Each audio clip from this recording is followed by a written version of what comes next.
And I'm going to do three things in my remarks today, picking up actually on many of the things you've already mentioned. I'll explain why climate change matters to the Bank of England and to everybody on this call, given our responsibilities for financial risk. I'll explain what we're doing about it. And I'll end on what our actions as regulators might mean for all of you. And then I'll pass over to Steve. Now, we all know that climate change matters for the environment and for our planet. But what's clear now, even if it wasn't 5 years ago, is that climate change creates financial risks that matter for businesses, i.e. all of you, and for the safety and soundness of banks and insurers and the stability of the financial system as a whole, i.e. me. Now, these risks arise from the physical risk of our planet getting hotter, floods, wildfires, the rise in the sea level, and they also arise from transition risks, the changes in government policy, technology, and consumer preference that move our emissions pathway towards one that's consistent with net zero. But I do want to underline the point that David just made, that this need to transition is economy-wide. It affects the users as well as the producers of energy. Transition risk is not just an issue for fossil fuel companies with unburnable carbon. It matters for transportation, agriculture, real estate, industry, even sovereigns. Now, our view at the bank is that these risks have got distinctive characteristics that require a different approach if we're to manage them well. And that's why we at the Bank of England are so very focused on them. First, these risks are far-reaching in their breadth and in their magnitude.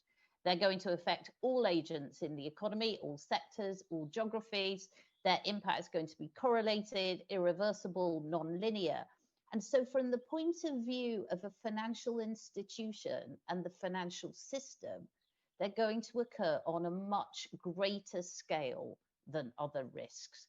Climate is perhaps the ultimate systemic risk, and that's why I care about it a lot.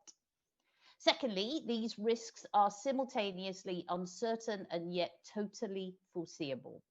I can't tell you now exactly what combination of physical and transition risk we're going to see, but I can say with absolute certainty that either we carry on the current emissions pathway and face physical risks, or we change the pathway and we face transition risks.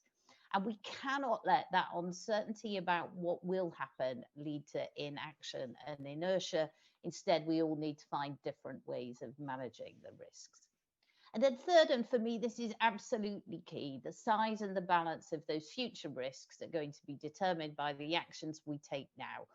That's because once it's clear that we want to reduce the physical risk from climate change, it's already too late to do so. And of course, the longer that meaningful adjustment is delayed, the more disruptive that transition will be. That's the tragedy of the horizon, and is why we all need to stretch our horizons and think not just about the consequences of decisions today for the next couple of years, but instead to look much further out, perhaps decades. So that's where we come in. How do we get the financial system to manage this far-reaching, uncertain yet totally foreseeable risk that requires action today? Two things: we need to green finance by transforming reporting and risk management so that every financial decision takes the risk from climate change into account. And secondly, we need to finance green through innovation and investment choices and drive change and support an orderly transition to net zero. And that first point, greening finance, is where my world has got the potential to affect yours. To green finance, it's fundamental that we get two things right: reporting and risk management.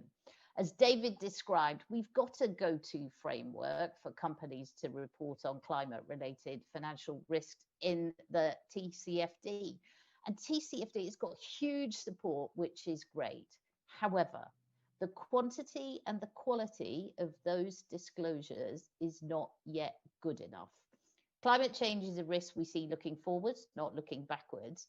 And so that means that disclosure has got to move from the static to the strategic.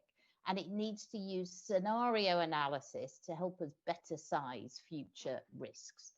I'm sure you will all know that the UK government has just announced that the UK will make TCFD aligned disclosures mandatory across the economy by 2025, with much of the action occurring in the early years. And this has got the potential to be a huge stride in the right direction towards delivering consistent, comparable, comprehensive, decision useful climate disclosures.